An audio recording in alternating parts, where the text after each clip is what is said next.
आरामाची गरज खासदार विनायक राऊतना नाही तर दीपक भाईंना जास्त आहे आणि म्हणूनच त्यांनी व्हॅनिटी व्हॅन आणली आहे। त्यात त्यांनी आराम करावा असा टोला राष्ट्रवादी काँग्रेस शरदचंद्र पवार गटाचे जिल्हाध्यक्ष अमित सामंत यांनी शालेय शिक्षण मंत्री दीपक केसरकरांना लगावलाय।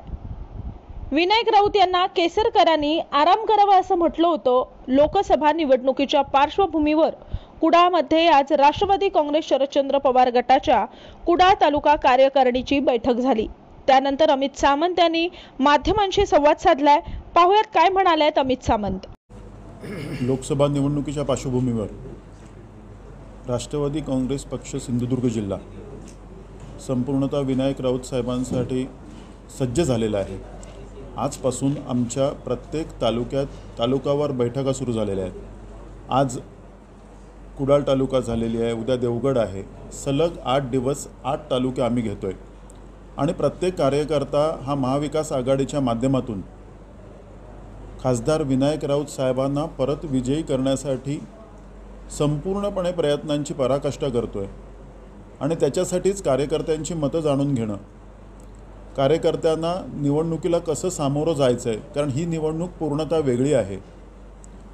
गेले वर्षभर आदरणीय शरद पवार साहेबांना त्रास देण्याचा जो प्रयत्न झालेला आहे तो या निवडणुकीच्या माध्यमातून आमच्या नेत्याच्या अपमानाचा बदला आम्ही घेणार आहोत आणि त्याच्यासाठी राष्ट्रवादी काँग्रेस पक्षाच्या प्रत्येक कार्यकर्त्याला कुठेतरी लोकांपर्यंत जाऊन विनायक राऊत साहेबांना विजयी करण्यासाठी आम्ही आज आवाहन केलेलं आहे। सर्व हेवेदावे, द्वेष, राग, लोभ सर्व आम्ही विसरून एकजुटीने एकसंधपणे विनायक राऊत साहेबांना महाविकास आघाडीच्या माध्यमातून, इंडिया आघाडीच्या माध्यमातून विजयी करणं हे राष्ट्रवादी काँग्रेस पक्षाचं पहिल्या प्रथमचं ध्येय आहे।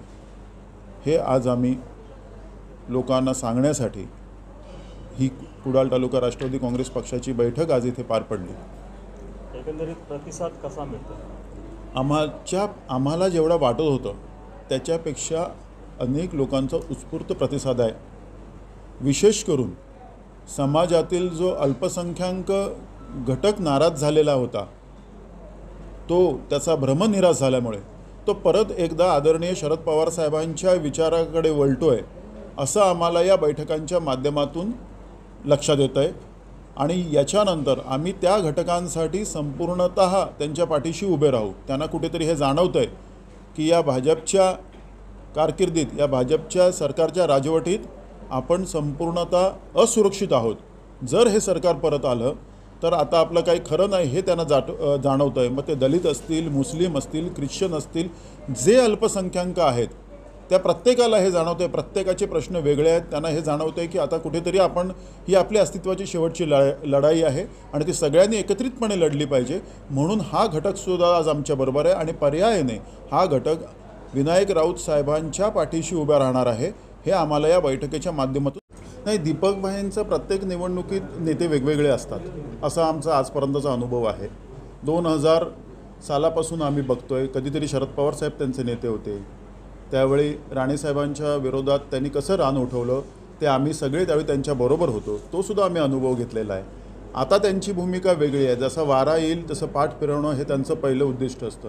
आराम त्यांनी करावा कारण व्हॅनिटी व्हॅन त्यांनी आणलेली आहे आणि त्या व्हॅनिटी व्हॅन ही आराम करण्यासाठीच आहे असं त्यांनी स्वतःच सांगितलेलं आहे। तर आमचं असं म्हणणं आहे की आराम त्यांनी करावा, याच्या पुढच्या सर्व निवडणुकात त्यांना आराम करायला लावण्याचं काम आम्ही करणार आहोत।